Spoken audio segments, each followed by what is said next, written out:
ஒரு 6 மாசம் வர வெளியில யாருக்கும் சொல்ல வேணாம் என்று தன்னுடைய கண் கண்ணாடியை துடைத்தபடி ஆச்சி சொன்னார். ஐயா இதை கேட்டு அதிர்ச்சி அடைந்தபடி, இதென்ன புதுசா இருக்கு மீனா? நம்ம ஒரே பேரனுக்கு நடக்க போற கல்யாணம் ரகசியமா இருக்கணுமா? ஏன் என்று கேட்டார். உங்க தம்பி மக காந்திமதி இன்னும் கொஞ்ச நாள்ல இந்தியா வருவா, அத மறந்துட்டீங்களா? ஆரியன மின்மினி கல்யாணம் பண்ணிட்டான்னு தெரிஞ்சா காந்திமதி சும்மா இருக்க மாட்டா, நேரா இங்க வந்து பிரச்சனை பண்ணுவா. அதனால இந்த கல்யாணம் ரகசியமா தான் இருந்தாகணும் என்று அழுத்தமாக கூறினார். ஓ ஆமா, மறந்துட்டேன். நீ சொல்றது சரிதான். நாம இத பத்தி யார்கிட்டயும் சொல்லிக்க வேணாம் என்று தன்னுடைய அறைக்கு சென்ற ஐயாவை கண்கள் பனிக்க ஆச்சி பார்த்தார். மன்னிச்சிருங்க, இந்த கல்யாணத்தை நடத்த நான் உங்ககிட்ட கூட பொய் சொல்ல வேண்டி வந்துருச்சு. ஆனாலும் இதுவும் உண்மையான காரணம்தான். அதனாலதான ஆரியன் போட்ட கண்டிஷனுக்கு நான் சரின்னு சொன்னேன் என்று மனதிற்குள் நினைத்தபடி ஐயாவை தொடர்ந்து சென்று அவர்களுடைய அறைக்குள் நுழைந்தாள் ஆச்சி. இங்கே ஆச்சியிடம் வேலை இருக்கிறது என்று சொல்லி கிளம்பிய ஆரியன் வேலை முடிந்ததும் வீட்டிற்கு போக விருப்பம் இல்லாமல் தன்னுடைய வழக்கமான பாரில் அமர்ந்திருந்தான். அவன் எதிரே சித்தார்த் அமர்ந்திருந்தான். நேத்து தானடா குடிச்ச, இன்னைக்கும் இதுக்கடா குடிக்கிற என்று மெக்டுவல்வை வாயில் கவிழ்த்து கொண்டிருந்த ஆரியனிடம் கேட்டான் சித்தார்த். ஆரியன் எதுவும் பேசாமல் அதனை வெறியோடு விழுங்கிவிட்டு அடுத்த கிளாஸ் ஊற்றினான். அந்த கிளாஸை பிடுங்கிய சித்தார்த், டேய் போதுண்டா, நேத்தும் நீ அதிகமா குடிச்ச, இன்னைக்கும் அதையே செய்யாத, குடிச்ச வர போதும், வா நான் உன்னை டிராப் பண்றேன் என்றான் சித்தார்த். சித்தார்த்திடமிருந்து வெடுக்கென்ற விஸ்கி கிளாஸை வாங்கியவன் வேகமாக அதையும் வாயில் கவிழ்த்தான். இல்ல சித், என்னால வீட்டுக்கு வர முடியாது. எனக்கு அங்க போகவே பிடிக்கல. ஆச்சி என்னமோ மனசுல வச்சுக்கிட்டு எனக்கு திடீர்னு கல்யாணம் பண்ண பாக்குறாங்க. அதுவும் நாளானிக்கு என்னோட கல்யாணமா, பொண்ணு கூட பாத்துட்டாங்களா. இதை கேட்ட சித்தார்த்திற்கு காலையில் தான் ஆரியன் வீட்டில் பார்த்த அந்த சின்ன பெண் நினைவுக்கு வந்து போனாள். ஓ அப்படியா விஷயம் என்றபடி தனக்குள்ளாகவே முணுமுணுத்துக் கொண்டான். நாளானிக்கு கல்யாணமாமாடா, எப்படிரா இதெல்லாம் எனக்கு சரியா வரும்? இத பத்தி யோசிக்க யோசிக்க தலை வெடிக்குது என்றபடியே அடுத்த கிளாஸை வாயில் கவிழ்த்துக் கொண்டான். எதுவும் புரியாதது போல் நடித்த சித்தார்த், என்னது நாளானிக்கு கல்யாணமா? பொண்ணு யாரு, என்ன பேரு என்று கேட்டு ஆரியனின் கடுப்பை மேலும் அதிகரித்தான். அதெல்லாம் யாரு என்னன்னு எனக்கு தெரியாது. நாளானிக்கு கல்யாணம், அது மட்டும் தான் எனக்கு தெரியும் என்று ஆரியன் பேசும்போது நாக்கு குழற ஆரம்பித்தது. சித்தார்த், யாருடா இவன்? நாளானிக்கு கல்யாணமா, ஆனா பொண்ணு யாருன்னே தெரியாதாமல்ல என்று வேண்டுமென்றே வம்பிழுக்க எதிரே அமர்ந்திருந்த சித்தார்த்தை பட்டென்று சட்டையை பிடித்து இழுத்தான் ஆரியன். எல்லாம் உன்னாலதான், நீ கல்யாணம் பண்ணிக்கிட்ட. அத பார்த்ததுல இருந்துதான் ஆச்சி எனக்கும் கல்யாணம் பண்ணி வைக்கணும்னு சொல்ல ஆரம்பிச்சாங்க.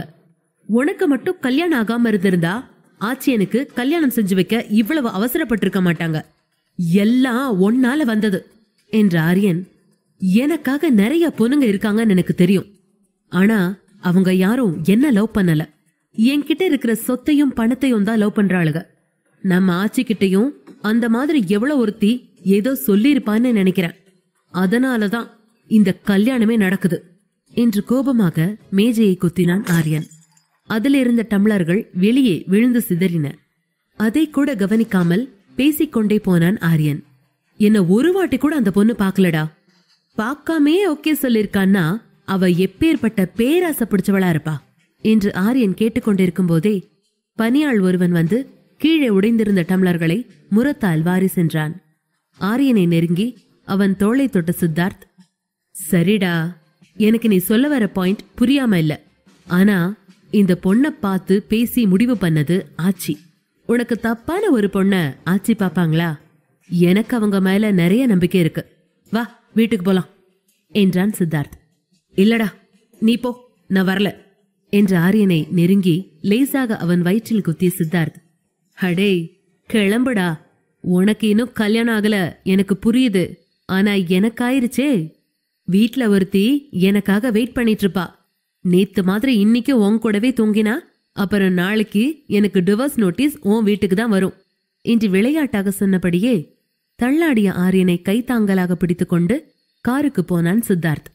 இங்கே சிதம்பர விலாசில் ஆச்சி கவலையோடு வாசலையே பார்த்து கொண்டிருந்தார். ஆரியன் வர தாமதமாகிக் கொண்டே போனது. மாத்திரை சாப்பிட்ட அப்புறமும் ரொம்ப நேரம் முழிச்சிருந்தா உடம்புக்கு நல்லதில்ல. நீ போய் படு மீனா, நான் ஆரியனை சாப்பிட வைக்கிறேன் என்று ஐயா சொல்ல, அதே நேரம் ஆரியனின் கார் உள்ளே நுழைந்தது. ஆரியனை காரின் பின் இருக்கையிலிருந்து சித்தார்த் கைத்தாங்கலாக அழைத்து வந்து கொண்டிருந்தான். ஆச்சியின் முகம் சுருங்கியது. இருப்பினும் காட்டிக்கொள்ளாமல், அப்பாடா, ஒரு வழியா ஆரியன் வீட்டுக்கு வந்துட்டான் என்றபடி எழுந்தார். ஆரியன் ஆச்சியை கண்டதும் நேராய் நிற்க, சித்தார்த் புரிந்து கொண்டு அவனை பிடித்திருந்த தன்னுடைய கையை எடுத்துக்கொண்டான். ஏன் இவ்ளோ லேட்டு என்று ஆச்சி ஆரியனை விட்டுவிட்டு சித்தார்த்தை நோக்கி கேட்டார்.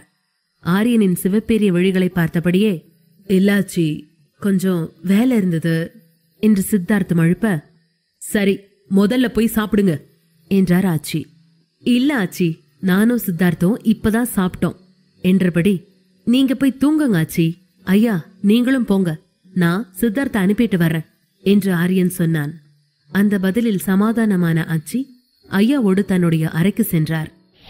காலையில் எழுந்து பூஜையை முடித்ததும் நேராக மின்மினியின் அறைக்கு போனார் ஆச்சி. அங்கே மின்மினி குளித்து முடித்து புத்தம் புது பூவாக பாத்ரூமிலிருந்து வெளிவந்து கொண்டிருந்தாள். இங்கு வா மினி குட்டி. அவளை பார்த்ததும் நேற்றைய கடுமையை மறந்து போன ஆச்சி அருகே வந்த மினியிடம் டவலை வாங்கியபடி அவளுடைய தலையை துவட்ட தொடங்கினார். நேத்தியா அவ்வளோ சீக்கிரமா தூங்கிட்ட? சாப்பிட கூட இல்ல போல என்று தலை துவட்டி கொண்டே ஆச்சி கேட்க, இந்த திருமணத்தில் இருந்து எப்படி தப்பிக்கலாம் என்று யோசித்து யோசித்து மூளை சோர்ந்து போய் தானாகவே தூங்கி போனது பற்றி மினிக்கு நினைவு வந்தது. எப்ப தூங்கினேன்னு தெரியல ஆச்சிமா, அப்படியே தூங்கிட்டேன் என்று மட்டும் பதில் சொன்னாள். மின்மினியின் கூந்தலின் நுனியில் உள்ள ஈரம் அவள் ஆடையின் பின்புறத்தை நனைத்திருக்க, கூந்தலை முழுவதுமாக டவலில் சுருட்டி பின்னர் விடுவித்த ஆச்சி, மினிக்குட்டி என்று பேச ஆரம்பிக்கும் போதே, நீங்க சொல்றது நான் கேக்குறேன் ஆச்சி, இந்த கல்யாணத்துக்கு சம்மதிக்கிறேன் என்று அவசரமாக பதில் சொன்னாள் மின்மினி. இதை கேட்ட ஆச்சிக்கு உற்சாகம் பொங்கியது. பெரும் பாரம் இறங்கியது போல மனசு லேசானது. மனதிற்குள் இஷ்ட தெய்வத்திற்கு நன்றி கூறியவர் பின் மகிழ்வோடு மின்மினியின் உச்சந்தலையில் முத்தமிட்டவாறு, ஆஹா ஆஹா, என் மனசே குழுந்துருச்சே, நான் கும்பிட்ட தெய்வம் கைவிடல. நீ எனக்கு எவ்வளோ பெரிய உதவி பண்ணிருக்கேன்னு உனக்கு தெரியாது மினி. நீ இந்த கல்யாணத்துக்கு சரின்னு சொன்னதுக்கு ஆச்சி எப்படி தேங்க்ஸ் சொல்ல போறேன்னே தெரியல என்று பரபரத்த ஆச்சி, ட்ரெஸ் பண்ணிட்டு சீக்கிரம் கீழவா மினி, இன்னைக்கு உனக்கு நிறைய வேலை இருக்கு. நாளைக்கு முகூர்த்த நாள், ரொம்ப நல்ல நாளா இருக்கிறதால நம்ம வீட்டோட இந்த கல்யாணத்தை நடத்த போறேன். உனக்கு ட்ரெஸ் வாங்கணும், எனக்கு ட்ரெஸ் வாங்கணும், எல்லாருக்குமே வாங்கணும். சீக்கிரம் சாப்பிடவா, நம்ம வெளியே போகணும் என்று சொன்னபடி அந்த அறையை விட்டு வேகமாக நகர்ந்தார் ஆச்சி. மின்மினி அவ்வளவு விரைவாக சம்மதம் சொல்லுவாள் என்பதை ஆச்சியே எதிர்பார்த்திருக்கவில்லை. கீழே வந்தவர் கல்பனாவை அழைத்து விஷயத்தை சொன்னார். வேலையாட்களை அழைத்து ஆளுக்கு ஒரு வேலையை கொடுத்து அந்த வீட்டை அவசரமாக கல்யாண வீடாக மாற்ற ஏற்பாடு செய்து கொண்டிருந்தார் ஆச்சி. வீட்டிற்கு வெளியே அலங்காரங்கள் வேண்டாம் என்றும் வீட்டிற்குள் சில சம்பிரதாய விஷயங்களை செய்ய வேண்டும் என்றும் ஆச்சி வலியுறுத்தினார்.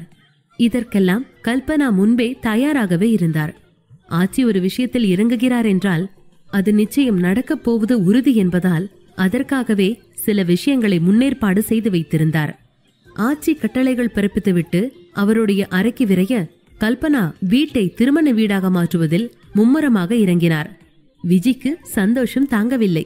மினி அக்காக்கும் ஆரியன் சாருக்கும் கல்யாணமா, அதுக்குதான் இங்க பூரா திங்ஸ் எடுத்துட்டு வந்திருக்காங்களா, அதனாலதான் நேத்திக்கு ஆரியன் சாரு அப்படி வெச்ச கண்ணை வாங்காம பாத்துட்டு இருந்தாங்களா என்று நினைத்தபடி கல்யாண வேலைகளில் பரபரப்பாக இயங்கினாள்.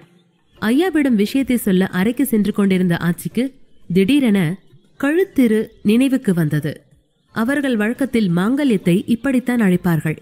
ஐயாவை பார்க்க போய்க் கொண்டிருந்த ஆச்சி அப்படியே திரும்பி கல்பனாவை நோக்கி வந்தார். கையில் இருந்த போனில் யாரையோ அழைத்து பேசியபடி ஆச்சி வர, கல்பனா, வேலையெல்லாம் நீங்க சொன்னபடியே ஆயிட்டு இருக்கா ஆச்சி. நடுவீட்டு கோலம் போட விஜி அரிசியை பிடிச்சிட்டு இருக்கா, வேற ஏதாவது பண்ணணுமா ஆச்சி என்று பணிவாக கேட்டார். நீங்க இன்னும் கொஞ்ச நேரத்துல நம்ம டிசைன்களை எடுத்துட்டு இங்க வந்துருங்க என்றபடி ஆச்சி போனை வைத்துக்கொண்டே, திருப்பூட்டுதல் நடக்க மாங்கல்யம் பார்க்கணும்ல, நீ போய் நம்ம மின்மினியை அழைச்சிட்டு வா என்றார் ஆச்சி. உண்மையில் ஆச்சியின் வழக்கப்படி செய்வதானால் அதற்கு ஏகப்பட்ட சம்பிரதாயங்கள் இருக்கின்றன. பெண் பார்த்ததில் தொடங்கி பேசி முடித்துக் கொள்ளுதல், முகூர்த்த கால் ஊணுதல், வீட்டு படைப்பு என பல்வேறு சம்பிரதாயங்கள் திருமணத்திற்கு முந்தையே தொடங்கிவிடும். திருமணத்தன்று மாப்பிள்ளை அழைப்பு, பெண் காட்டுதல், திருப்பூட்டுதல், மாமியார் சடங்கு, மஞ்சள் நீராடுதல் என திருமணத்தன்று நிறைய விஷயங்கள் செய்ய வேண்டும். அதன் பின்பும் சில சம்பிரதாயங்கள் செய்ய வேண்டும். ஆனால் இது ஒரே நாளில் முடிவெடுக்கப்பட்ட திருமணம். இது அவர்களின் உறவுகளுக்குள் பெண் எடுத்து செய்யப்படும் திருமணமும் அல்ல. தவிர இது ஒரு ரகசிய திருமணமும் கூட. அவர்கள் பக்கமும் ஆட்கள் யாரும் இல்லாமல் மின்மினி பக்கமும் உறவுகள் இல்லாததால் எல்லாவற்றிற்கும் ஆட்சியே யோசித்து யோசித்து செய்ய வேண்டி வந்ததால் நிறைய சம்பிரதாயங்களை குறைத்து கொண்டார். எதை வேண்டுமானாலும் குறைக்கலாம், தாலி கட்டுவதை குறைக்க முடியாதல்லவா? நகைக்கடைக்காரரை உடனடியாக அவர்கள் கைவசம் இருக்கும் தங்க தாலி டிசைன்களை எடுத்துக்கொண்டு வர சொன்னபடி கல்பனாவை மின்மினியை அழைத்து வரச் சொல்லி மாடிக்கு அனுப்பினாள். அங்கே மின்மினி தன்னுடைய குடும்ப புகைப்படத்தை பார்த்து அழுது கொண்டிருந்தாள். மா, இதெல்லாம் என்னம்மா? எனக்கு எதுவுமே புரியல. நீ பாட்டுக்கு கண்மணியை மட்டும் பத்திரமா கூப்பிட்டு போயிட்டல்ல. ஒரு கண்ணுக்கு வேணா இன்னொரு கண்ணுக்கு சுண்ணாம்புன்னு விளையாட்டுக்கு சொல்வேன். நிஜமாவே நீ என் கண்ணுல சுண்ணாம்பு தடவிட்டு கண்மணியை கூப்பிட்டு போயிட்டல்ல. பா, எங்கப்பா இருக்கீங்க? நான் பேசுறது உங்களுக்கு கேக்குதா? எனக்கு நாளைக்கு கல்யாணமாப்பா. நீங்க இருந்தா இதெல்லாம் நடக்க விட்டுருக்க மாட்டீங்கல்லப்பா. நீங்க கூட என்னை விட்டுட்டு போயிட்டீங்க தானே. இப்ப நான் என்ன பண்ணுவேன்? நான் எடுத்த முடிவு சரிதானாப்பா? உசிரை காப்பாத்தின ஆட்சிக்கு நான் வேற எப்படிப்பா கைமாறு செய்வேன்? இன்னைக்கு காலையில நீங்க கனவுல வந்து என் கையில ஒரு மாங்கல்யம் தந்தீங்க. அந்த கனவை வச்சுதான் நான் ஆட்சிக்கிட்ட சரின்னு சம்மதம் சொன்னேன். எல்லாம் சரியா வருமாப்பா?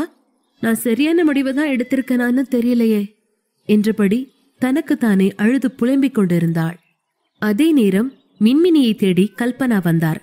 அவள் பால்கனியில் இருந்ததால் கல்பனாவிற்கு மின்மினி என்ன செய்கிறாள் என்பது புலப்படவில்லை. அறைக்குள் நின்றபடி மினிக்குட்டி என்றழைக்க அவசரமாக தன்னை சரி செய்தபடி மின்மினி வெளியே வந்தாள். ஆஹா, பொண்ணுக்கு கல்யாண கலை வந்துருச்சே முகத்துல. அப்சரஸ் மாதிரி அழகா இருக்க, என் கண்ணே பட்டுடும் என்று தன் கண் ஓரம் இருந்த மையை விரலில் எடுத்து மினியின் உச்சந்தலை முடியில் வைத்து விட்டாள் கல்பனா. மினிக்குட்டி, உன்னை ஆச்சி கூப்பிடுறாங்க, கொஞ்சம் சீக்கிரம் ட்ரெஸ் பண்ணிட்டு கிழவா என்று அவசரமாக சொல்லிவிட்டு கல்பனா அகன்றார். ஆச்சி தலை துவட்டி போன பின் ட்ரையர் கூட போடாமல் அப்படியே சோஃபாவில் அமர்ந்தது நினைவுக்கு வர தலையை சீவிக்கொள்ள நேரமில்லாமல் அதனை வாரி எடுத்து உச்சியில் கொண்டையாக போட்டு கிளிப் மாட்டினாள். பொட்டை சரி செய்தபடி கண்ணீரின் தடயங்களை அழித்துக்கொண்டே கீழிறங்கினாள் மின்மினி. அதே நேரம் அவளை பார்த்த ஆச்சி, வாமினி, இதுதான் தாலின்னு சொல்வாங்க. இதுல உனக்கு பிடிச்ச டிசைன் எதுன்னு சொல்லு என்று ஆச்சி மின்மினியை அழைத்தார். அவர் முன்னே இருந்த டேபிளில் சில நகை வகைகள் வரிசையாக பரப்பி வைக்கப்பட்டிருந்தது. அருகில் பவ்யமாக நின்றிருந்தார் நகைக்கடைக்காரர். எல்லாம் மிகப்பெரிய அளவுக்கு நெக்லஸை விட அடர்த்தியாக நீளமாக இருந்தன. மின்மினி அவற்றை பார்த்தாள். ஆச்சி, இதுல எதை வாங்கணும்? நான் இதுக்கு முன்ன இந்த மாதிரிலாம் வாங்கி போட்டதே இல்ல என்று தன்னுடைய வெள்ளந்தி கண்களை உருட்டியபடி பாவமாய் ஆச்சியை பார்த்தாள் மினி. அதை பார்த்த ஆச்சிக்கு அந்த பரபரப்பிலும் சிரிப்பு வந்தது. இதுல ஒரு தாலிய நானே சூஸ் பண்ணி வச்சிருக்கேன். உனக்கு என்ன வேணும்னு நீ காட்டினேனா அதை வாங்கிடலாம் என்றார் ஆச்சி. அதில் எல்லாமே பெரிய பெரிய ஆரம் போல் இருக்க மின்மினி பயந்து போனாள். இதுதான் தாலியா? இவ்ளோ பெரிய நகைய மாட்டிக்கிட்ட நான் இனிமேல் வாழணும்? அம்மா தாலி அழகா இருக்குமே, ஒரு ஆழிலை கிருஷ்ணன் டாலரோட. அந்த மாதிரி எதுவும் இருக்குமா? துழாவி பார்த்தாள் மின்மினி. நல்ல வேளையாக பெரிய நகைகளுக்கு கீழே அதைவிட சிறிய சன்னமான செயின்கள் இருந்தன. மின்மினி அதில் மிக சன்னமான செயின் ஒன்றை எடுத்து, இது நல்லா இருக்கா ஆச்சி என்றாள். வாய்விட்டு சிரித்த ஆச்சி, சரி, இதுவும் ஒன்னு எடுத்துக்கலாம். அது இல்லாம இந்த பெரிய தாலியில ஒன்னை எடுப்பாப்போம் என்றபடி 2 வரிசையில் பட்டை பட்டையாக டிசைன் இருந்த நகைகளை காட்டினாள் ஆச்சி. தாலியில இப்படி 2 தாலி 3 தாலி எல்லாம் போட முடியும் என்று யோசித்துக் கொண்டே அந்த பெரிய தாலியை பார்த்தாள். நேரமாச்சு மினி, நம்ம ட்ரெஸ் வாங்க வெளியே போகணும் என்று ஆச்சி அவசரப்படுத்த வேற வழியே இல்லாமல் ஒரு பெரிய தாலியை சுட்டிக்காட்டினாள் மின்மினி. அதில் மீனாட்சி சொக்கநாதர் ரிஷப வாகனத்தில் சிரித்துக் கொண்டிருந்தார். ஆனால் இவளின் நாயகனான ஆரியனோ இதை எதையுமே அறியாமல், விடிந்தும் போதை தெளியாமல் பெட்டில் உறங்கிக் கொண்டிருந்தான். ஆரியனின் 6 மாத கிடு பற்றி ஆச்சி ஏன் கவலைப்படவில்லை? மின்மினிக்கு உண்மை தெரிய வரும்போது என்ன நடக்கும்? இன்னும் சில மாதங்களில் முடியப் போகிற மின்மினி ஆரியன் திருமண வாழ்க்கையை மீனாட்சி சொக்கநாதர் காப்பாற்றுவாரா? இதை பாகம் 9. திருமணத்திற்கான முக்கிய சம்பிரதாயங்கள் மட்டுமே கடைபிடிக்கப்பட்டது. வெளியே ஷாப்பிங் போக நேரம் இல்லாமல் ஆச்சி ஒரு புடவை மற்றும் ரெடிமேட் கடையை ஒரு ஸ்டால் போல வீட்டிற்குள் போட வைத்து அதிலிருந்து ஆடைகளை தேர்ந்தெடுத்தார். மினி தனக்கு ஒரு லாவெண்டர் நிற லெஹங்காவை எடுத்தாள். ஆச்சி கூரை புடவைக்காக தங்க சரிகைகள் சூழ்ந்த மஸ்டர்ட் நிற புடவையை மின்மினிக்காக எடுத்தார். அதன்பின் அடர் மெரூன் நிற புடவை ஒன்றையும் எடுத்தார். வீட்டில் வேலையாட்கள் அனைவரும் அவரவருக்கு விரும்பிய ஆடைகளை எடுத்துக்கொள்ள சொல்லப்பட்டது. சில மணி நேரங்களில் ஆடை ஷாப்பிங் முடிந்திருந்தது. இரவில் சில பெண்கள் மின்மினிக்கு மெஹந்தி போட்டனர். அதில் ஆரியன் பெயரையும் குறும்பாக எழுதி வைத்தனர். திருமணம் நடக்கும் நாளான வெள்ளிக்கிழமை விரைவாக தன்னுடைய விடியலை ஆரம்பித்தது. விடிவெள்ளிக்கு முன்பாகவே அந்த வீடு எழுந்து கொண்டு பரபரப்பாக வேலை செய்தது. திருமணம் நடக்கும் வீடு போன்ற தடயங்கள் ஏதும் இல்லாமல் வீடு வெகு அமைதியாக இயங்கியது. சித்தார்த் குடும்பம் மட்டுமே அழைக்கப்பட்டிருந்தனர். வேறு யாரும் வரவில்லை. அந்த அதிகாலையில் 2 மேக்கப் பெண்கள் மின்மினியின் அறையை தட்டினார்கள். மின்மினியோடு சித்தார்த்தின் மனைவி நிவாசினி உடனிருந்தார். ஆச்சி தேர்ந்தெடுத்திருந்த சில புடவைகள் மற்றும் ரெடிமேட் டிசைனர் பிளவுஸ்கள் அந்த அறையில் அடுக்கப்பட்டு தயாராக இருந்தது. நிவாசினி மஞ்சளில் பச்சையும் மெரூனும் கலந்த பார்டரில் செக்கடு டிசைன் வைத்த அந்த பட்டு சேலையை எடுத்தாள். இதான ஆச்சி சொன்ன சாரி? இந்த ஃபங்க்ஷன் தான் முதல்ல வருமா? ஆரியனும் மின்மினியும் ஒருத்தர் முதல்ல பாத்துப்பாங்களாம்.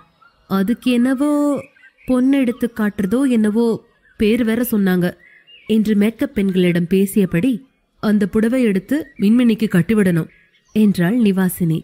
தன்னைத்தானே சமாளித்துக் கொண்டு ஒரு மாதிரியாக மின்மினி இந்த கல்யாணத்திற்காக மனதளவில் தயாராகி இருந்தாலும் உள்ளுக்குள் உதறல் எடுத்தபடி இருந்தது. என்னது, அந்த ஜிம்பாடிய நான் பார்க்கணுமா என்று நினைக்கும் போதே அவள் இதயம் மீண்டும் தன்னுடைய தாளத்தை அதிகரித்தது. இருப்பினும் வேறு எந்த வழியும் இல்லாததால் புடவையினை பெண்கள் கட்டிவிட பேசாமல் நின்றாள். திருமண வழக்கங்களுக்கு நடுவே திடீரென மின்மினிக்கு தான் என்ன செய்து கொண்டிருக்கிறோம் என்கிற பயம் வந்து போனது. ஆனாலும் கண்களை இறுக மூடி தன்னை சமநிலைக்கு கொண்டு வந்தாள். வீட்டின் 2வது மாடியில் ஆரியன் இன்னும் உறங்கிக் கொண்டிருந்தான். வழக்கத்திற்கு மாறாக வீட்டின் வேலையாட்கள் அங்கிங்க நகர்ந்தபடி ஓசை எழுப்பினாலும் அவனுக்கு எழுந்திருக்க விருப்பமில்லை.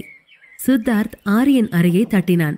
கதவை திறந்த ஆரியன் சித்தார்த்தை பார்த்து முகம் திருப்பிக் கொண்டான். டேய், டிராமா போடலாம் இங்க நேரம் இல்ல. ஆச்சி உன்னை குளிச்சு கிளம்பி கீழே வர சொன்னாங்க. என்னமோ சாஸ்திரம் இருக்கான் என்று சித்தார்த் ஸ்ட்ரைட்டாக விஷயத்துக்கு வந்தான். எல்லாம் ஒன்னால வந்தது என்று ஆரியன் ஆரம்பிக்க, கைகளை தலைக்கு மேலாக எடுத்து கும்பிட்டு, ஐயா சாமி, மறுபடியும் முதல்ல இருந்து ஆரம்பிக்காத, நேரம் இல்ல, போய் குளி என்று அவனை பாத்ரூமிற்கு அனுப்பினான் சித்தார்த். சித்தார்த் கொடுத்த ஆடையை அணிந்தபடி ஆரியன் கீழே வர ஆச்சி ஒரு மெரூன் மாலையை ஆரியன் கையில் கொடுத்து அணிய சொன்னார். ஆச்சியை பெண் வீடாகவும் பிள்ளை வீடாகவும் இருந்து கொண்டு வேலை பார்த்தார். மின்மினி கீழே வந்து ஆச்சியின் பூஜை அறையில் நிவாசினியுடன் காத்திருந்தாள். ஐயாவும் அவள் அருகில் நின்றிருந்தார். மணப்பெண் கோலத்தில் மின்மினியை பார்த்த அனைவரும் ஒரு நொடி அதிசயித்து நின்றனர்.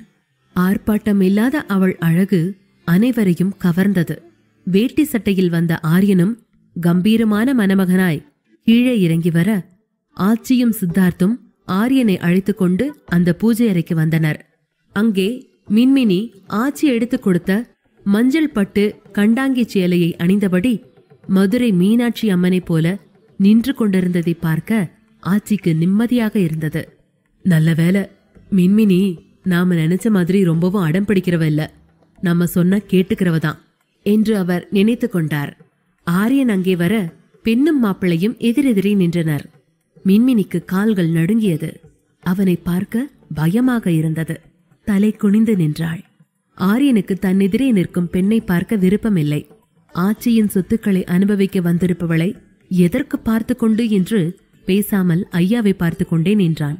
இது ஆகிற வேலை இல்ல என்பதால் பொண்ணும் மாப்பிளையும் பார்த்துக்கிடுங்க என்று புரோகிதர் பொதுவாக சொன்னார். இதை கேட்ட மின்மினி உடனடியாக ஒரு கட்டளைக்கு பணிவது போல பயம் தாண்டி புரோகிதர் சொன்னதற்காக ஆரியனின் முகத்தை பார்க்க தலையை மேலெடுத்தாள். அதே நேரம் ஆரியன் அதற்கெல்லாம் மதிப்பு தராமல் அங்கிருந்து திரும்பி சென்று கொண்டிருந்தான். ஆரியனை பற்றி விஜி சொன்னது நினைவுக்கு வந்தது. ஆரியன் சாருக்கு பொண்ணுங்களை கண்டாலே பிடிக்காது என்ற விஜியின் குரல் அவளுக்குள் ஒளித்து மறைந்தது. பொண்ணுங்களே பிடிக்காதுன்னா பின்ன எதுக்கு இவர் இந்த கல்யாணத்துக்கு சரின்னு சொல்லிருக்காரு? நம்மள ஆச்சி மடைக்கு சம்மதிக்க வச்ச மாதிரி இவர்கிட்டயும் ஏதாவது பண்ணிருப்பாங்களோ என்கிற மின்மினியின் யோசனையை நிவாசினி கலைத்தாள். சீக்கிரம் வா, நெக்ஸ்ட் திருப்பூட்டதலுக்கு ட்ரெஸ் மாத்தணும் என்றபடி அவளை அங்கிருந்து அழைத்து போனாள். ஆச்சி எடுத்துக் கொடுத்திருந்த மெரூனில் தங்க டிசைன் போட்ட முகூர்த்த புடவை அவள் சந்தன நேரத்தை தூக்கி கொடுத்து கொண்டிருந்தது. கண்ணாடியில் தன்னை பார்த்த மின்மினி தன்னைத்தானே ரசித்து பார்த்தாள். அட, நான் ஏன் இவ்ளோ ஹாப்பியா இருக்க? மின்மினி தனக்குத்தானே கேட்டுக்கொண்டாள். புதிய புதிய ஆடைகள் உடலில் படப்பட மனதில் அவள் கவலைகளை தாண்டிய மகிழ்வொன்று பரவத் தொடங்கியிருந்தது. அப்பா, அம்மா, கண்மணி இவர்களை இழந்த பின் பிறந்த நாளை கூட மின்மினி கொண்டாடியதில்லை. மிகவும் இறுக்கமாகவே இருந்தவளுக்கு இந்த புதிய புதிய விஷயங்கள் அவள் மூளையின் என்டார்பினை அதிகரிக்க வைத்தன. நடுநடுவே அவள் சோர்ந்து போகாமல் இருக்க விஜி அடிக்கடி பழச்சாறுகளை கொடுத்து கொண்டிருந்தாள். தன்னையும் அறியாமலே சந்தோஷமானாள் மின்மினி. மெரூன் நிற புடவையை அணிந்து கொண்ட பின் அந்த மேக்கப் பெண்களில் ஒருவர் அவள் கூந்தலை எடுத்துக்கொள்ள இன்னொருவர் அவள் முகத்தை எடுத்துக்கொண்டாள். கடகடவென சில நிமிடங்களில் எளிமையான மேக்கப் செய்யப்பட்டிருந்தது. மின்மினிக்கு ஏனோ தன்னுடைய நடன நேரங்களில் தனக்குத்தானே மேக்கப் செய்யும் நிமிடங்கள் வந்து போயின. எல்லாம் செய்துவிட்டு மேக்கப் பெண்கள் களைப்பாக அங்கிருந்த சோஃபாவில் அமர்ந்து கண்களை மூடினார்கள். இந்த கலேபரங்களில் காணாமல் போயிருந்த தன்னுடைய செல்போனை தேடியடித்த மின்மினி தன்னைத்தானே செல்ஃபி எடுத்துக்கொள்ள ஆரம்பித்தாள். பாரா, கூடவே நான் ஒருத்தி நிக்கிறேன், என கண்டுக்கிறாளா பாரு. மேக்கப் போட்ட உடனே செல்ஃபி மோடுக்கு மாறிட்டா என்று நிவாசினி சொன்னவுடன் தான் நிவாசினி அங்கிருக்கிறாள் என்பதே நினைவுக்கு வந்தது. நீங்களும் வாங்க நிவாசினி, இதுதான் என் லாஸ்ட் ஹாப்பினஸ் போஸ். ஏன்னா இதுக்கப்புறம் மிஸ்ஸா இருக்கிறேன்னா மிஸ்ஸஸ் ஆயிடுவேன்ல என்றபடி இருவருமாக பல்வேறு சுழிப்புகளை செய்து புகைப்படம் எடுத்துக்கொண்டனர். அப்படி எடுக்கும்போது மின்மினி கைகளில் ஆரியனின் பெயர் மின்னியது. அந்த பெயரை பார்த்ததும் மின்மினிக்கு அவளுடைய உற்சாகம் குறைந்தது. அதே நேரம் ஆரியன் மிக வெறுப்பாக தனக்கு கொடுக்கப்பட்ட ஆடையை தூக்கி கட்டிலின் மேல் எறிந்தான். சித்தார்த் இதை எதையும் கண்டுகொள்ளாமல் தன்னுடைய செல்போனில் மாலையும் கழுத்துமாக நின்ற ஆரியனை சில போட்டோக்கள் எடுத்தான். எடுக்கும்போது லென்ஸ் வழியாக ஆரியன் தன்னை முறைப்பது தெரிந்தது. மெதுவாக சிரித்து மழுப்பியபடி, இல்லடா மச்சான், இன்னும் கொஞ்ச நேரத்துல உனக்கு கல்யாணம், நீ பேச்சுலரா இருக்க போற கடைசி நிமிஷங்களை போட்டோவா எடுக்கிறேன்டா, என்னைக்கு இருந்தாலும் ஒரு நாள் உனக்கு யூஸ் ஆகும் என்றான் சித்தார்த். ஆரியனுக்கு இந்த சடங்குகள் எல்லாம் எரிச்சலை கொடுத்தன. பத்தாததற்கு சும்மா சும்மா ஆடைகளை மாற்றி மாலைகளை மாற்றி என்று அவனை ஒரு பொம்மலாட்ட குழந்தையாக மாற்றியிருந்தனர். சித்தார்த், ஆச்சியை விட நீயும் பொறுமையை ரொம்ப சோதிக்கிற, மரியாதை இங்கிருந்து போயிரு, நானே கீழே வரேன் என்று கோபத்துடன் சீறினான் ஆரியன். சித்தார்த் மிகவும் கூலாக, இல்லடா, கல்யாணத்துக்கு முதல் நாள் லெட்டர் எழுதி வச்சு ஓடின ஆட்கள் எல்லாம் போய் இப்ப கல்யாணத்துக்கு அரை மணி நேரம் முன்னாடியே காணாம போற ஆட்கள் அதிகமாயிட்டாங்க. நான் ஒன்ன சொல்லல, ஆனாலும் தங்கச்சிக்கு ஏதாவது ஒண்ணுன்னா ஐயா என்ன சும்மா விட மாட்டாரு. ஐயா தான் என்னை இங்க அனுப்பி உன் கூடவே இருந்து கூப்பிட்டு வர சொன்னாரு என்று ஆரியனிடம் கிண்டல் செய்து அவன் மனநிலையை மாற்ற முயற்சி செய்து கொண்டிருந்தான். ஆரியனுக்கு ஐயா மீதும் கோபம் வந்தது. கல்யாணம் பண்ணிக்கிறேன்னு சொன்னதான், அதுக்குன்னு இப்படியா கல்யாணம் நடத்தணும்? ஏதாவது ரெஜிஸ்டர் ஆபீஸ்ல கையெழுத்து போட சொல்லுவாங்கன்னு பார்த்தா இதென்ன இங்க வா அங்க போன்னு நம்மள மாலையும் கழுத்துமா டான்ஸ் ஆட விடுறாங்க என்று சத்தமாக அழுத்து கொண்டான். சரிடா, இதுதான் லாஸ்ட் ட்ரெஸ், இதை மட்டும் மாத்திட்டு கீழே வந்தேனா தாலி கட்டிடலாம், அதுக்கப்புறம் நீயாச்சு உன் லைஃப் பார்ட்னராச்சு என்று கண்ணடித்து சிரித்த சித்தார்த்தை எரிப்பது போல முறைத்தான் ஆரியன். மணமகனாக பட்டு வேட்டி சட்டையை மாற்றிக்கொள்ள ஆரம்பித்தான் ஆரியன். அதே நேரம் மின்மினியின் இதயம் அவளுடைய இனம் புரியாத சந்தோஷங்களை பதட்டமாக மாற்றிக்கொண்டிருந்தது. அதுவரை அமைதியாக துடித்துக் கொண்டிருந்த இதயம் அவள் முகூர்த்த புடவை அணிந்த பின் படுவேகமாக துடிக்க ஆரம்பித்தது. இன்னும் கொஞ்ச நேரத்துல உன் கனவுல வந்த அந்த ஆரியன் நிஜமாவே உன்னை கல்யாணம் பண்ணிக்க போறான். அதுக்கப்புறம் மின்மினிக்கு பயத்தில் நெஞ்சு படபடத்தது. பெண் காட்டுதலில் கூட தன்னுடைய முகம் பார்க்க விரும்பாமல் ஆரியன் திரும்பி சென்றது வேறு நினைவுக்கு வந்தது.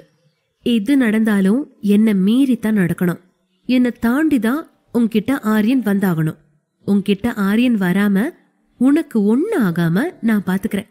கொஞ்ச நேரம் பதறாம சும்மா இரு என்று குனிந்து தன்னுடைய கைகளை இதயத்தின் மீது வைத்து லேசாக அதட்டினாள். சிதம்பர விலாசின் கார்டன் ஏரியாவில் திருமண நிகழ்வுகள் நடக்க இருந்தன. ஆட்சியின் கண்டிப்பான உத்தரவால் மொத்த வீடும் வெளியில் இருந்து யாரும் பார்த்துவிட முடியாதபடிக்கு ஒரு டபுள் லேயர் கிரீன் ஹவுஸ் பந்தல் போட்டு மறைக்கப்பட்டிருந்தன. அது தோட்டம் என்பதால் கிரீன் ஹவுஸ் பந்தலை யாரும் சந்தேகிக்கவில்லை. அதற்குள்ளே திருமண மண்டபத்திற்கான எளிமையான செட்டப்களுடன் படு ரகசியமாக திருமணம் நடக்க ஏற்பாடாகி கொண்டிருந்தது. மின்மினியை நிவாசினியும் அந்த இரு மேக்கப் பெண்களும் அழைத்து வந்தனர். அதற்கு முன்பே அங்கிருந்த நாற்காலியில் ஆரியன் அமர வைக்கப்பட்டிருந்தான். சித்தார்த் அவன் அருகில் நின்று கொண்டு, தங்கச்சி உன்னை தேடுறாங்க. நீ பொண்ணு பார்க்க வைக்கிற சந்தர்ப்பத்திலையும் பார்க்காம வந்துட்ட, இப்பயாவது பாரு என்று ஆரியனை சீண்டிக் கொண்டிருந்தான். ஆரியனுக்கு எரிச்சலாக இருந்தது. சும்மா இருசுது, நானே படு எரிச்சல்ல இருக்கேன். இது எதுக்கு? பட்டு வேட்டி சட்டை போட்டாதான் கல்யாணம் நடக்குமாமா? சும்மா பேண்ட் ஷர்ட்ல தாலி கட்டினா அந்த கழுத்துல தாலி நிக்காதா என்ன? ஆரியன் இப்படி பேசிக் கொண்டிருக்கும் போதே அருகில் அமர்ந்திருந்த ஐயா அவன் வாயை பொத்தினார். அதன் பின் அமைதியானான்.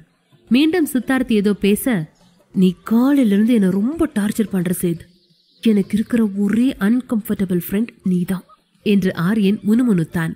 டேய், இன்னைக்கு உனக்கு கல்யாணம், நீதான் மூஞ்ச சிரிச்ச மாதிரி வச்சுக்கணும். அதுக்குதான் இவ்வளவு பண்ற என்று மீண்டும் சித்தார்த் அவனை வம்பிழுத்து கொண்டிருந்தான். ஆரியன் சித்தார்த்தை முறைக்க ஆரம்பிக்கையில், எவ்வளோ நேரம்தான் என்னையே முறைப்ப? இந்தா இங்க நிக்கிற அவங்கள பார்த்தும் கொஞ்சம் முறை என்று சித்தார்த் ஆரியனின் முகத்தை மின்மினி பக்கம் திருப்பி அவளை பார்க்க வைத்தான். ஆரியன் மின்மினியை முதலாக பார்த்தான். ஒல்லியான உடல்வாகு, சந்தன நிறம், மேக்கப் பெண்கள் கைங்கரியத்தால் அழகாக திருத்தம் செய்யப்பட்ட முகமாக இருக்கலாம். மின்மினியின் தலை தாழ்ந்திருந்தது. அவள் அருகே நிவாசினியும் ஆச்சியும் நின்றிருந்தனர். மின்மினியின் கண்களில் மின்னுவது என்ன, கண்ணீரா? ஆரியன் இன்னும் கூர்மையாக பார்த்தான். மின்மினி கைகளில் அரிசி, அதன் மேல் வெற்றிலை பாக்கு, பழம் வைத்து அதன் மேல் ஒரு தேங்காய் வைத்து கொடுக்கப்பட்டிருந்தது. மின்மினி அத்தனையையும் தன்னுடைய சிறிய கைகளுக்குள் பொருத்தி கொண்டபடி பேசாமல் நின்று கொண்டிருந்தாள். அழகா இருக்காங்களா என்று காதருகே சித்தார்த் கிசுகிசுக்க தன்னை எறியாமல் தலையாட்டினான் ஆரியன். தன்னையும் மீறி எதிரே நின்ற பெண்ணை நோக்கி செல்லும் கண்களை தடுத்தும் நிறுத்தும் வழியறியாது ஆரியன் திணறினான். அதே நேரம், பேரென்னு தெரியுமா என்று சித்தார்த் ஆரியனை கேட்டதால் அவன் கண்கள் மின்மினியிடமிருந்து விலகின. எனக்கு தெரியாது என்று அலட்சியமாக பதில் சொல்லியபடி வேறெங்கோ பார்த்தான் ஆரியன். என்னடா சொல்ற? கட்டிக்க போற பொண்ணோட பேர் கூடவா தெரியாது என்று சித்தார்த் கேட்க ஆரியனுக்கு எரிச்சல் வந்தது. அதன் பின், இனி ஒரு வார்த்தை பேசின என்ன மாதிரி மோசமானவன நீ பார்க்க மாட்ட என்று அடிக்குரலில் சித்தார்த்தை எச்சரித்தான் ஆரியன். சித்தார்த் அமைதியானான். கொஞ்ச நேரத்தில் ஆரியனை மின்மினி எதிரே சென்று நிற்க வைத்தார் ஐயா. ஆரியன் எதிரில் நிற்கையில் மின்மினிக்கு உடல் நடுக்கம் அதிகரித்தது. சமாளித்துக் கொண்டு நின்றாள். அதே நேரம் தனக்கு வாங்கப்பட்ட மாங்கல்யம் போலவே ஆச்சியும் ஒன்றை புதிதாக அணிந்திருந்ததையும் பார்த்தாள். இதென்ன, இங்க எல்லாமே வித்தியாசமா இருக்கு என்று அவளுக்குள்ளாக நினைத்து கொண்டாள். மாலைகள் அங்கே குழுமி இருந்த வேலையாட்களிடம் சென்றது. அவரவர் சாமியை வணங்கி அதனை தொட்டு கொடுக்க அந்த மாலைகளை இருவரும் மாற்றிக்கொண்டனர். ஆச்சி கழுத்தில் இருந்த அதே தாலி போன்ற இரட்டை வட ஆபரணமும் மின்மினி தேர்ந்தெடுத்த சன்னமான செயினில் கோர்க்கப்பட்ட சின்ன தாலியும் என 2 நகைகளும் தாம்பாளத்தில் வைத்து கொண்டு வரப்பட்டன. ஆரியன் அவளுக்கு எதிரே நின்று கொண்டிருந்த மின்மினியை பார்க்காமலே அந்த பெரிய தாலியை எடுத்து புரோகிதர் சொல்லும்போது கட்டினான். முதல் 2 முடிச்சுகளை அவன் கட்ட 3வது முடிச்சை அவனது தங்கை ஸ்தானத்தில் இருந்து நிவாசினி கட்டினாள். எல்லோரும் பூ சொரிந்து தங்கள் சந்தோஷங்களை தெரிவித்தனர். அதேபோல மின்மினி தேர்ந்தெடுத்திருந்த அந்த சின்ன தாலியையும் அவள் கழுத்தில் செயின் போல போட்டான். அதன் பின் ஆச்சி ஐயா காலில் இருவரும் விழுந்து வணங்கினார்கள். ஆச்சி மின்மினியை ஆறத் தழுவி கட்டிக்கொண்டார். கண்கள் பணிக்க அத்தனை தெய்வங்களையும் மனதிற்குள் கும்பிட்டு, 100 வருஷம் நீங்க நல்லா இருக்கணும், இந்த குடும்பம் வாழையடி வாழையா தழைக்கணும் என்று தழுதழுக்க உணர்ச்சி பொங்க ஆசிர்வதித்தார். அவரை சமாதானப்படுத்திய ஐயா மணமக்கள் நெற்றியில் விபூதி குங்குமம் இட்டு, எல்லா சந்தோஷங்களும் உங்க 2 பேருக்கும் கிடைக்கணும் கண்ணுங்களா, நல்லா இருங்க, 16 பெற்று பெருவாழ்வு வாழ்க என்று வாழ்த்தினார். மின்மினி நடந்த சம்பிரதாயங்களில் தன்னையும் அறியாமல் ஒன்றிப் போயிருந்தாள். புரோகிதர் சொன்னதும் பயபக்தியுடன் கண்களை மூடியபடி ஆச்சி ஐயாவின் ஆசீர்வாதத்தை வாங்கினாள். ஆச்சி ஐயாவின் காலில் விழுந்து எழுந்த ஆரியனின் காதில் மின்மினி என்றான் சித்தார்த். என்னது, யாரு மின்மினி என்றான் ஆரியன். இது அவன் அருகில் இருந்த மின்மினியின் காதில் விழுந்தது. டியோட், நீ இப்ப தாலி கட்டினியே உன் பொண்டாட்டி, அவங்க பேருதான் மின்மினி என்று ரகசியமாக ஆரியனின் காதுகளில் கிசுகிசுத்தான் சித்தார்த். ஆரியன் பதில் எதுவும் பேசவில்லை. ஆரியனின் கைகள் மின்மினியின் கைகளோடு சேர்த்து மின்மினியின் முந்தானையில் கட்டப்பட்டது. ஆரியனின் கைகள் முதலில் பட்டபோது மின்மினிக்கு உடலெங்கும் மின்சாரம் பாய்ந்தது. மின்மினியின் மூளை பல்வேறு வித கலவையான உணர்வுகளுக்கு ஆட்பட்டு வித்தியாசமான சிக்னல்களை உடலெங்கும் அனுப்பிக் கொண்டிருந்தது. சின்ன பரவசத்தோடு ஆரியனை லேசாக பார்த்தாள் மின்மினி. ஆனால் ஆரியன் எந்த உணர்வுகளையும் காட்டாமல் இருந்தான். மின்மினிக்கு அதுவும் பயத்தை கொடுத்தது. இருவருமாக சேர்ந்து 3 முறை அக்னியை வலம் வந்தார்கள். என் பேர் கூட தெரியாமதான் இந்த கல்யாணத்துக்கு ஒத்துக்கிட்டாரா என்கிற யோசனையோடே மின்மினி ஆரியனின் கைகளை பற்றி கொண்டு அக்னியை வலம் வந்தாள். அந்த அக்னி அடுத்து நடக்கப் போகும் எல்லாவற்றிற்கும் சாட்சியாக அவர்கள் இருவரையும் பார்த்து கொண்டிருந்தது. மின்மினி ஆரியன் வாழ்வில் இனி அடுத்து என்ன நடக்கும்? இந்த கட்டாய கல்யாணம் காதல் படகில் ஏறுமா? பாகம் 10. அக்னியை வலம் வந்த ஆரியன் மின்மினியின் பெயர் பற்றி தெரிந்து கொண்டாலும் அதை பற்றியெல்லாம் பெரிதாக கண்டு கொள்ளாமல் இருந்தான். அவ பேர் என்னவா இருந்தா எனக்கென்ன? இந்த வீட்டு காசுக்காக ஆசைப்பட்டு வந்தவதானே அவ. 6 மாசம் போகட்டும், அவ கேக்குற காசை மூஞ்சில விட்டெறிஞ்சு இந்த வீட்டை விட்டு அனுப்புறேன் என்று உள்ளுக்குள் கருவிக்கொண்டான் ஆரியன். ஆச்சி ஐயாவிடம் ஆசி வாங்கிய பின் தயாராக இருந்த திருமண பத்திரங்களை ரெஜிஸ்ட்ரார் ஒருவர் நீட்டினார். வேகமாக கையெழுத்திட்டுவிட்டு பேனாவுக்காக காத்திருந்த மின்மினியை அலட்சியம் செய்து பேனாவை அங்கேயே வைத்துவிட்டு நகர்ந்தான் ஆரியன். அவனுக்குள் ஓடிக்கொண்டிருக்கும் எண்ணம் எதுவும் தெரியாத மின்மினியும் அதில் கையெழுத்திட்டாள். அங்கிருந்து நகர்ந்த மணப்பெண்ணும் மாப்பிள்ளையும் வீட்டிற்கு அழைத்து வரப்பட்டனர். ஆச்சி இருவரையும் ஆரத்தி தட்டுடன் வரவேற்றார். நினைத்ததை முடித்த பெருமை அவருக்கு எங்கிருந்தோ ஒரு பெரும் தெம்பை கொண்டு வந்து சேர்த்திருந்தது. 2 பேரும் முதல்ல கோவிலுக்கு போய் சாமி கிட்ட வேண்டிக்கிட்டு உங்க வாழ்க்கைய ஆரம்பிங்க என்று ஆச்சி ஒரு அருள் வாக்கு போல பேச தன்னிச்சையாக அங்கிருந்த கோவிலை நோக்கி ஆரியனும் மின்மினியும் நகர்ந்தனர். பின்னர் அவர்கள் இருவரையும் வீட்டின் இன்னொரு அறைக்கு ஆச்சி அழைத்து சென்றார். அங்கே ஒரு கணவன் மனைவியின் புகைப்படத்திற்கு மாலை மரியாதைகள் செய்யப்பட்டிருந்தது. மின்மினிக்கு பார்த்தவுடனே அது ஆரியனின் தாய் தந்தை என்று புரிந்தது. யாரும் எதுவும் சொல்லாமல் அவளாகவே அங்கு சென்று அவர்களை வணங்கினாள். ஆச்சி இதை பெருமையாக பார்த்தபடி நின்றிருந்தார். ஆரியனின் பெற்றோரை வணங்கும் போது அவளுக்கு அவள் குடும்பத்தின் நினைவு வர அவர்கள் எல்லோருக்கும் சேர்ந்து ஒன்றாக வணங்கி மனதார வேண்டினாள். எதையும் யோசிக்க விடாம டக்குன்னு எல்லாம் வேகமா நடந்துருச்சு. நீங்க எல்லாரும் தான் என் கூடவே இருந்து எங்களுக்கு எல்லாம் சொல்லி தரணும். உங்க எல்லாரோட ஆசீர்வாதமும் எனக்கு வேணும் என்று தனக்கு தெரிந்த வார்த்தைகளை கொண்டு முணுமுணுத்தாள். இதை பார்த்து கொண்டிருந்த ஆச்சியின் கண்கள் கலங்கியது. இதையெல்லாம் பார்த்து கொண்டிருந்த ஆரியனுக்கு எரிச்சலாக இருந்தது. இன்றைக்குதான் முதலாக தன்னுடைய அப்பா அம்மா படத்தை பார்க்கும் மின்மினி பணிவோடு வணங்கியதை பார்த்து, பார்க்க இத்தினோண்டு இருக்கா, ஆனா பண்றதெல்லாம் பார்த்தா மகா கேடி மாதிரி இருக்கே. 5 ரூபாய்க்கு நடிக்க சொன்னா 500 ரூபாய்க்கு நடிக்கிறா. ஆச்சி வேணா இதெல்லாம் உண்மைன்னு நம்பலாம், ஆனா நான் இதெல்லாம் பார்த்து மயங்கிர மாட்டேன் என்று யோசித்தவன், அவ்வளவுதான் ஆச்சி, நான் போலாமா என்று கண்கலங்க நின்று கொண்டிருந்த ஆச்சியிடம் இறுக்கம் குறையாத குரலோடு கேட்டான். மின்மினியின் செய்கைகள் ஆச்சியை நிகழ வைத்திருந்தது. இன்று தன்னுடைய பேரனுக்கு மிகச் சிறந்த நாள். இனி அவன் நல்லவிதமாக நாம் ஆசைப்பட்டது போல வாழ்வான் என்று ஆச்சிக்கு தோன்றியது. ஆரியனின் குரல் கேட்டு யதார்த்தத்திற்கு வந்திருந்த ஆச்சி, இன்னும் கொஞ்சம் பாக்கி இருக்கு ஆர்யா, கொஞ்சம் வெயிட் பண்ணு அதுக்கப்புறம் ரூமுக்கு போய் ரெஸ்ட் எடுத்துக்கலாம். இப்ப 2 பேரும் என் பின்னாடி வாங்க என்று பேரனையும் பேத்தியும் அழைத்து கொண்டு ஹாலுக்கு வந்தார். அங்கே வித்தியாசமான அரிசி கோளங்களுக்கு நடுவே ஒரு கலைநயம் மிக்க வெள்ளிக்குடம் வைக்கப்பட்டிருந்தது. அதற்குள் பாலும் சில ரோஜா பூக்களும் இருந்தன. ஆச்சி கல்பனாவை அழைக்க, கல்பனா தன்னிடம் உள்ள புதிய நகைப்பட்டியில் இருந்து ஒரு மோதிரத்தை எடுத்து ஆச்சி கையில் கொடுத்தார். ஆச்சி அதனை வாங்கி குடத்திற்குள் போட்டுவிட்டு, உங்க 2 பேத்துல யார் இங்க ஸ்மார்ட்னு கண்டுபிடிக்க இப்ப 2 பேருக்கும் ஒரு போட்டி வைக்க போறேன். இதுக்குள்ள கைய விட்டு யார் ஃபர்ஸ்ட் மோதிரத்தை எடுக்கிறாங்களோ அவங்க தான் உங்க 2 பேர்ல ஸ்மார்ட் என்று சொல்லிவிட்டு, 3 சான்ஸ் இருக்கு. இதுல யார் ஜெயிக்கிறாங்களோ அவங்களுக்கு தோத்தவங்க காலம் பூரா அடிமை. பார்த்து விளையாடுங்க என்று சிரித்தபடி சொன்னவர் ஆரியனுக்கும் மின்மினிக்கும் வழிவிட்டு நின்றார். ஐயாவும் சித்தார்த்தின் தாத்தாவும் அங்கே உள்ள நாற்காலியில் அமர்ந்து இதனை வேடிக்கை பார்த்தனர்.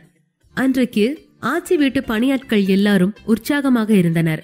பல வருடங்களுக்கு பிறகு அந்த வீடு சந்தோஷத்தின் அதிர்வலைகளை அனுபவித்துக் கொண்டிருந்தது. சித்தார்த் ஆரியன் பக்கம் நின்றான். நிவாசினியும் விஜயும் மின்மினிக்கு துணையாக நின்றனர். இருவர் கைகளையும் ஒரே நேரத்தில் குடத்திற்குள் வைக்க மற்றவர்கள் உதவினார்கள்.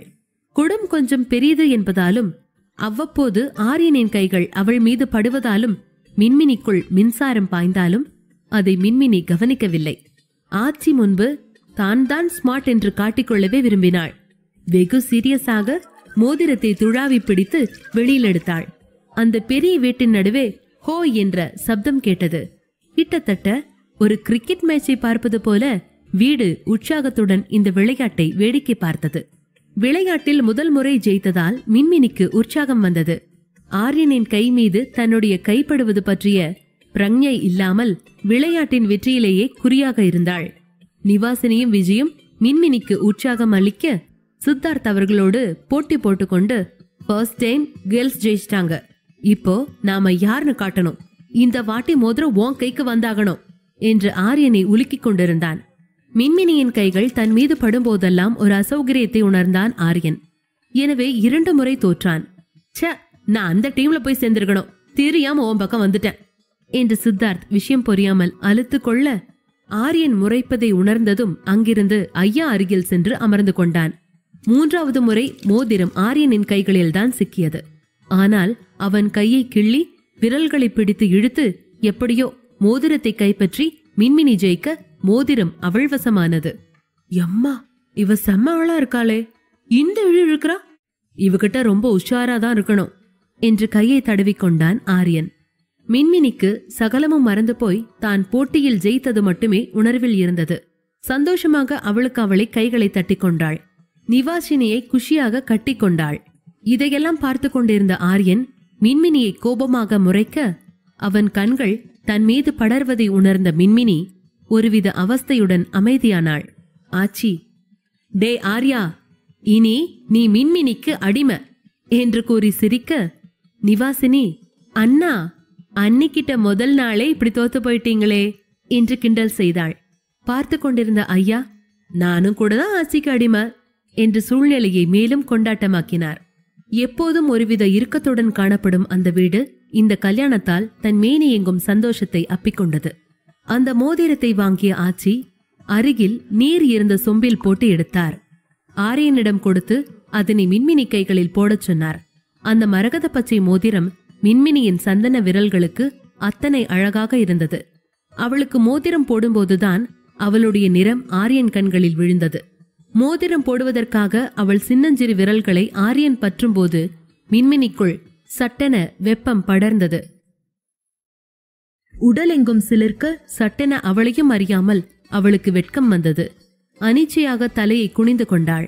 மெத்தென்றிருந்த அவள் கைகளை ஆரியன் வாங்கிக் கொண்ட போது ஆரியனும் கொஞ்சம் தடுமாறி போனான். அவளுடைய சந்தன நிற விரல்களுக்கு மோதிரம் செலுத்திய தன்னுடைய விரல்களின் நிறம் அவர்களுக்குள் இருக்கும் வேற்றுமைகளை மேலும் உறுதியாக்கியது. சட்டென மோதிரத்தை போட்டுவிட்டு கைகளை விலக்கிக் கொண்டான்.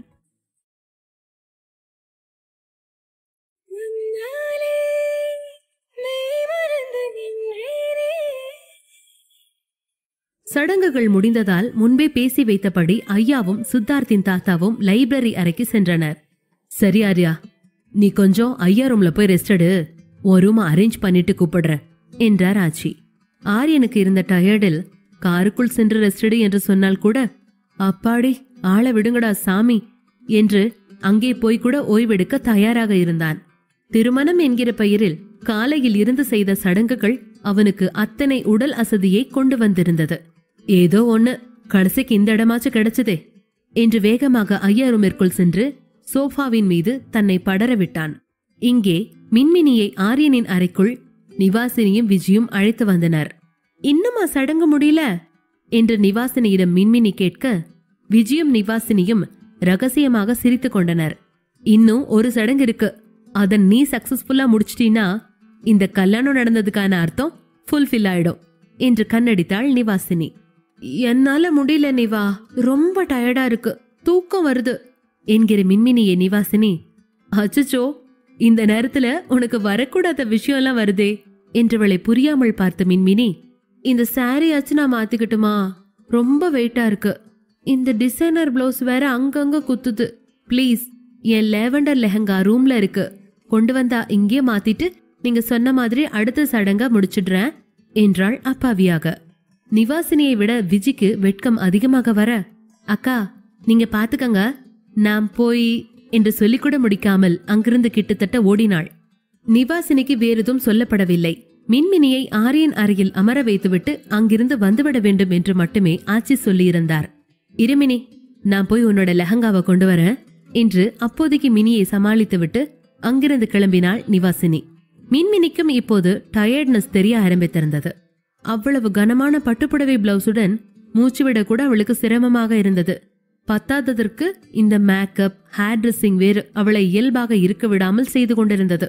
அப்பாடா என்று அந்த பெரிய கட்டிலில் படுக்கவும் முடியாமல், சரி நிவாசினி வந்ததும் ட்ரெஸ்ஸ முதல்ல மாத்துவோம், அதுக்கப்புறம் கொஞ்ச நேரமாவது தூங்குவோம் என்று தனக்குத்தானே பேசிக்கொண்டபடி அங்கு போடப்பட்டிருந்த குஷன் நாற்காலியில் வாகாக சாய்ந்து கொண்டாள். நாற்காலியின் சுகம் கொஞ்சம் மின்மினியை இலகுவாக்க அங்கிருந்த அறையை நோக்கி நோட்டம் விட்டாள். இது யார் ரூமா இருக்கும்? அந்த அறை மிக பெரிதாக இருந்தது. அப்போதுதான் அவசரமாக தயார் செய்தது போல சில இடங்கள் வெறிச்சோடி காலியாக இருந்தது. அறையின் ஒரு ஓரத்தில் குத்துவிளக்கொன்று பூக்கள் சூடியபடி 5 திரிகளுடன் தயாராக இருந்தது. ஓ, காலையில நடந்த கல்யாண பூஜைகளுக்கு ரெடி பண்ணின விளக்கா இருக்கும் போல என்று அவளுக்குள்ளாகவே சொல்லிக்கொண்டு மேலும் அறையை கண்களால் அளவெடுத்தாள் மின்மினி. அறைக்குள் இருந்த இன்னொரு ரூம் வெண்மை நிற கபோர்டுகளால் நிறைந்திருந்தது. டிரெஸ்ஸிங் டேபிள் சாயலில் அந்த கபோர்டுகளுக்கு நடுவே கண்ணாடிகள் பதிக்கப்பட்டிருந்தன. அதை திறக்கும் சத்தம் கேட்க வேடிக்கை பார்ப்பதை நிறுத்திய மின்மினி, நிவாசினி வந்துவிட்டாள் போல என்று நினைத்தாள். ஆனால் உண்மையில் அங்கே வந்தவர் ஆச்சி. ஆச்சியை பார்த்ததும் அவள் எழுந்து ஆச்சியிடம் சென்றாள். ஆச்சி, என்னால இந்த பட்டுப்புடவைய கட்டிட்டே இருக்க முடியல, அடுத்த சடங்கு செய்யறப்போ நான் லெஹங்காக்கு மாறிக்கவா என்று கெஞ்சும் தொனியில் கேட்டாள் மினி. ஆச்சிக்கும் சிரிப்பு வர அதை அடக்கிக் கொண்டு இதற்கெல்லாம் தயாராக வந்தவர் போல பேசாமல் நின்றார். அவர் கையில் ஒரு புடவையும் பிளவுஸும் இருந்தது. வெண்மை நிற புடவை, சன்னமான பார்டரில் பிங்க் சரிகை நெய்யப்பட்டிருந்தது. கிட்டத்தட்ட சுங்குடி புடவை சாயல் தென்பட, மறுபடியும் புடவையா என்று மனம் நொந்தாள் மின்மினி. அந்த மெரூன் புடவைய மாத்திக்கிட்டு இத நீ கட்டிக்க மின்மினி என ஆச்சி சொல்ல, வாடிய முகத்தோடு சரி ஆச்சி என்றபடி புடவையை வாங்கிக் கொண்டாள் மின்மினி. அதை மாற்றுவதற்கான இடம் தேட தான் சற்று முன் பார்த்த டிரெஸ்ஸிங் ரூம் ஞாபகம் வந்தது. புடவையை மாற்ற அந்த அறையை நோக்கி நடந்தாள் மின்மினி. ஆச்சி, அந்த புடவைய நீ இப்ப மாத்தக்கூடாது மின்மினி என்றார். மின்மினி குழப்பமாக பார்க்க அவள் அருகே வந்தவர் அந்த புடவையை வாங்கி கட்டிலின் மீது வைத்தார். ஏ ராஜாத்தி, ஏன் கண்ணே பட்டுடும் போல இருக்கு என்றபடி மின்மினியை நெட்டி முறித்த ஆச்சி மெல்ல அவள் தலை அலங்காரங்களை நீக்கி தலைமுடியை தளர்வாக பின்னலிட்டார். மின்மினிக்கு நிம்மதி வந்தது. எல்லா சடங்கும் முடிஞ்சிச்சா ஆச்சி என்று ஆச்சியை கேட்க தலையை திருப்பினாள் மின்மினி. ஏற்கனவே ஆச்சி அவள் முகத்தை பார்த்து பேச முடியாது என்பதால் தானே தலையை பின்னிக் கொண்டிருக்கிறார். அவள் தலையை முன்னுக்கு தன் கைகளால் திருப்பியபடி, இன்னும் ஒரே ஒரு சடங்கு பாக்கி இருக்க மினி, அத மட்டும் நீ சரியா செஞ்சிட்டீனா போதும், அப்புறம் எதை பத்தியும் ஆச்சி கவலைப்பட தேவையில்ல, அதுக்கப்புறம் எல்லாம் தானாகவே சரியா நடக்க ஆரம்பிக்கும் என்று ஆச்சி சொன்னார். ஓ, மறுபடியும் ஏதோ கேம்ஸ் இருக்கும் போல என்றபடி மின்மினி உற்சாகமானாள். ஆச்சி எதுனாலும் சொல்லுங்க ஆச்சி. அப்பவே பாத்தீங்கல்ல, மோதிரோ கேம்ஸ்ல நான் தான் வின்னு. அதே மாதிரி வேற ஏதாவது கேம்ஸ் விளையாடணுமா ஆச்சி? நீங்க ஒன்னும் கவலைப்படாதீங்க. நம்ம கேர்ள்ஸ் டீம் நம்ம பவர் என்னன்னு பாய்ஸ் கிட்ட காட்டுவோம் என்றாள் மின்மினி. ஆச்சி மின்மினியின் ஜடையை தளர்வாக பின்னி முடிச்சிட்டபடி இதனை கேட்டுக்கொண்டிருந்தார். அதே நேரம் கையில் செம்புடன் கல்பனா உள்ளே நுழைய ஆச்சி கல்பனாவிடம் கண் காட்டினார். கல்பனா நான் பார்த்துக் கொள்கிறேன் என்பதாக சமிஞ்ஞை தர ஆச்சி மின்மினிக்கு ஒரு நெற்றி முத்தம் தந்து அங்கிருந்து வெளியேறினார். கல்பனா மின்மினியை நெருங்கி, இப்போ உன்கிட்ட சில விஷயம் சொல்லணும் மினிக்குட்டி. நீ குறுக்க பேசாம நான் சொல்றத மட்டும் கேட்டுக்கணும், சரியா என்றார். கல்பனா ஆச்சிக்கு ஒரு வகையில் தூரத்து சொந்தம். அதனால்தான் ஆச்சியால் அத்தனை சம்பிரதாயங்களையும் முன்பே தீர்மானித்து கடகடவென்று அடுத்தடுத்து ஒவ்வொன்றாக முடிக்க முடிந்திருந்தது. இப்போது நடக்க இருப்பது மிக முக்கியமான சடங்கு. அதை பற்றி மின்மினிக்கு சொல்லித்தரவே கல்பனா அங்கே வந்திருந்தார். மினி, அங்க குத்துவிளக்கு இருக்கு பாரு, அதை ஆரியன் இங்க வந்ததும் பத்த வைக்கணும் என்றார். சரி ஆண்டி, அப்புறம் என்று கவனமாக கேட்டாள் மின்மினி. இன்னைக்கு உனக்கும் ஆரியனுக்கும் ஃபர்ஸ்ட் நைட் என்று கல்பனா ஆண்டி சொல்லும்போதுதான் மின்மினிக்கு அது என்ன அறை என்பதை புரிந்திருந்தது. கல்பனா ஆண்டி பேசுவதை கேட்க கேட்க தட் தட் என்று நெஞ்சு வேகமாக அடித்துக் கொண்டது. மேற்கொண்டு கல்பனா ஆண்டி சொல்ல சொல்ல அதை கேட்டுக்கொண்டிருந்த மின்மினிக்கு குப்பென்று முகம் சிவந்தது.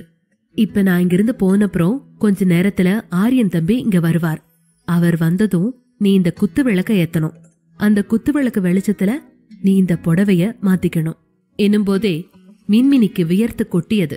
அன்றைக்கு ஆரியன் பற்றி தான் கண்ட கனவின் ஒரு பாதி மட்டும் காட்சிகளாக மீண்டும் மீண்டும் உள்ளுக்குள் வந்து போனது. குத்து விளக்கு வெளிச்சத்திலையா? இந்த ரூம்லயே ட்ரெஸ் சேஞ்ச் பண்ணணுமா?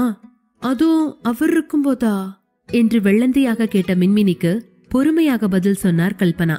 ஆமா மின்னி, இதே ரூம்ல தான் ஆரியன் தம்பியும் ட்ரெஸ் சேஞ்ச் பண்ணுவாரு, அதான் சடங்கு என்றவர் அதற்கு மேல் பேச முடியாமல், மின்மினி முக்கியமான விஷயம், ஆரியன் தம்பி வராம நீ தூங்க கூடாது. அதே போல காலையில வரைக்கும் இந்த குத்து விளக்கு மட்டும் அணையாம நீ பாத்துக்கணும் என்றபடி அங்கிருந்த விளக்குகளை அணைத்துவிட்டு குழல் விளக்கொன்றை மட்டும் எரிய விட்டாள். ஞாபகம் வச்சுக்கோ மினி, ஆரியன் தம்பி வர வரைக்கும் தூங்கிடாத, டிரெஸ் மாத்தாத, கொஞ்சம் பொறுத்துக்கோ, தம்பி இப்ப வந்துருவாரு என்றபடி அங்கிருந்து அவசரமாக வெளியேறினார் கல்பனா ஆண்டி. கல்யாணம்தான் கட்டாயம் என்றால் முதலிரவுமா கட்டாயம்? மின்மினிக்கு கேட்க கேட்க தலை சுற்றியது. இனி என்ன ஆகும்?